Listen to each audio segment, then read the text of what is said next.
All right. Ik spreek een beetje Nederlands. I actually, believe it or not, my first corporate job was here in Brussels.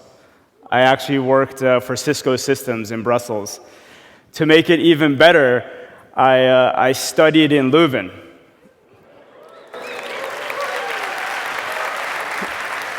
So I know that Belgium has, the best chocolate, the best waffles, the best doner kebab, the best French fries, the best mussels, the best steak. Basically, it has most of the best of all the foods in all of Europe. Oh, I forgot the most important one. I actually was a bartender in the Oude Markt in Leuven. So I was exposed to Stella in 1999, in Pincha,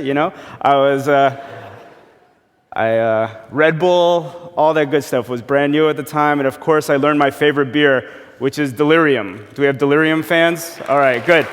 All right. So I just landed, so I'm sorry, probably a little bit jet lagged, but we'll have fun here. So we have 17 minutes.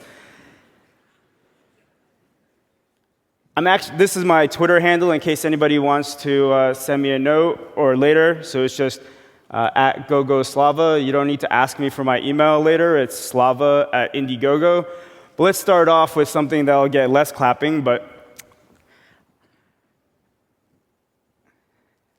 interesting, right? People start already just chattering. Such a negative word to start off with. It's just the essence of rejection. Think about the last time that you asked a guy or girl out, you tried to get a loan, you went to the VC, and all they said was no. It's actually the essence of rejection. It's easy to think that, you don't need to worry about it, no is no, but there's actually scientific proof.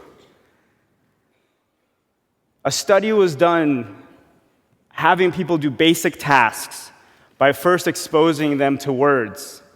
And they exposed them to no repetitively, and to other people they were not exposed to no. Just that one word. And people that were exposed to no did the basic task 3 times slower. What you're looking there at the brain is from this actual study. You're actually impacting, there's physical chemicals and neurotransmitters that are getting fired up when they hear no, which is actually blocking some of the ability to move forward on some of the tasks.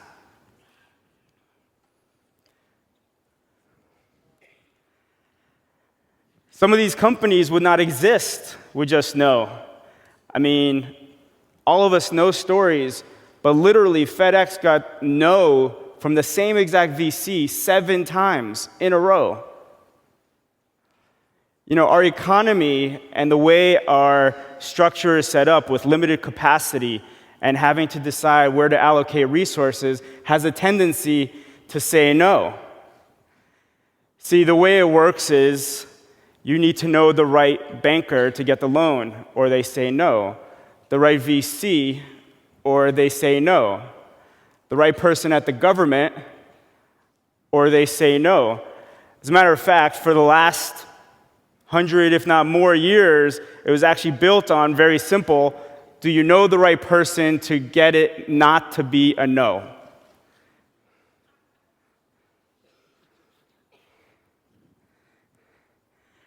Which is interesting because we already have in history the start of what now we call crowdfunding. See, in the late 1800s, the Statue of Liberty was actually crowdfunded. The statue was free from the French, but the base cost nearly 300,000 US. They were able to get the first half of the money, but the rest of the half they weren't able to get, so they weren't going to get the statue. Joseph Pulitzer actually used the newspaper, his technology at the time, his 200 miles radius, his reach at the time, his tens of thousands of people, his audience at the time, his once every 10 days, his frequency at the time, to reach out and raise the other half of the money. On average contribution, 83 cents per person. And if you've been to New York, you know that this picture is real, that there actually is the Statue of Liberty. Just fast forward, think of what's possible with the internet. Instead of reach being 200 miles, it could be the whole world. Frequency, instead of once every 10 days, once every minute or second. Your audience being, instead of tens of thousands, it can be 7 billion people or 3,000, the ones that are networked right now.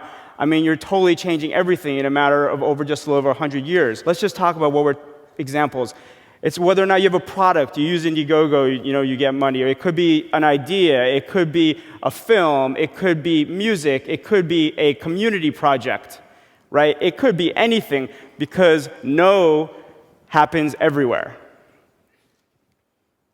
So here's an example. In Turkey, there was a revolution happening, and on the weekend that happens. On Monday, 3 global citizens decide, I do not want my Turkish people to be held down by the media that's there. So they start a campaign to raise $52,000 to get one full-page ad in the New York Times, so hopefully the message could get out. These 3 global citizens start the campaign on Monday. They fund it on Tuesday. By Wednesday, they have $108,000. On Thursday, they finalize the negotiation with the New York Times. And on Friday, they're in the New York Times. And the following week, 2,000 media outlets are covering that ad in the New York Times. Or you have a band here in Europe, the Architects, who want to do a European tour, go to 25 countries. They get over 3,000 funders to be able to make this tour happen. They give away perks, and they raise the 40,000 pounds that they want. And the final example here is a security device, a mobile security device. And for anybody who wants to appreciate no, these guys did not want to use crowdfunding. They went to Silicon Valley and they went to get VC money. And you know what? They actually got a lot of term sheets, which means they got a lot of offers. But Adam responded back, one of the founders, and said, I don't think these term sheets are very fair. I think we deserve better. And it was just take it or leave it. So they said, we're going to leave it. We have a little bit of angel investment, a tiny little bit. We're going to try to find some bridge money, some in-between money. So they go to raise $100,000, and they end up raising $2 million. But the key here is, watch this, is while the campaign was happening, one of the investors who gave that offer and basically said no saw the traction, saw the funders, and they reached out to one of the angel investors and said, oh, can you give me the bank account information? And they proceeded to wire the money straight into their bank account and said, oh, in an email, we agree to the terms you and I discussed. But what happened? He just said, are you kidding? Everything's changed. Now it's worth much more. So those are some of the examples, and we have thousands of examples of this every single week for anybody doing anything to fund any idea. We like to think of it as the feedback loop. See, you're trying to move from a stark no to actually gaining knowledge and information. It doesn't mean that everything always is perfect. It just means no, as just 2 letters, goes back to that neurotransmitter 3x. It slows you down, and it's not productive. See, what you want is you want all of this, right? Which is, number 1, you'll be validating whether or not there's the market or not. Just like what happened with Canary. You'll be able to actually get funders to show you that it's not about opinions, there is data to discuss this. There is this many people, or there is this few people. And if it's this few people, you might need to change a few things. And if it's this many, that's great. You could test your marketing. Is this for old men, little boys? Is it for older women or young girls? And you could do this very cheaply and nimbly before you go out into scaling this idea into mass market and being very expensive. You could get extra promotion. right? So many of these campaigns are getting the benefit of the millions of page views that they're getting on Indiegogo or getting into the newsletter. Why do this all on your own if you could benefit from having all that exposure? And number 4, to me, is actually the most powerful, is capturing the data. And data for data's sake is irrelevant, but data to move from transaction to relationship is amazing. See, in the old economy, a majority of it is all about transaction. You don't actually know who your customers are. When you go from one product, one movie, one song, one idea, one civic project to the next, you have to hope to find those people again because you can't communicate with them because usually there's some entity that is disintermediating you from the customers in every industry, right? Hardware industry, movies, music, usually it's another entity that is managing the customers and you don't ever get to know them, which doesn't sound fair, but definitely not very smart on behalf of the people running the actual music, film, product, idea, anything. Now, if you turn that into a relationship, not only are you not getting marginalized away, you can actually start building brand. You can start having them help you make the decisions, or you can have the FDA approve things based on all these relationships. And oh yes, there's also money, and money is very good. So let me just wrap up with this, which is we discussed the way things were 130 years ago, and already they were starting to probe on new technologies, but it never really made it through. We discussed the way our economy is running. We see what's happened in multiple crises and also in 2008.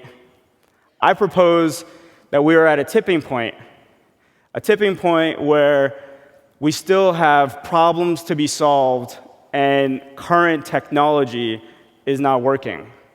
See, we need new technologies, we need new answers. And I propose that we need to come from an inspirational place, not from a place of rejection.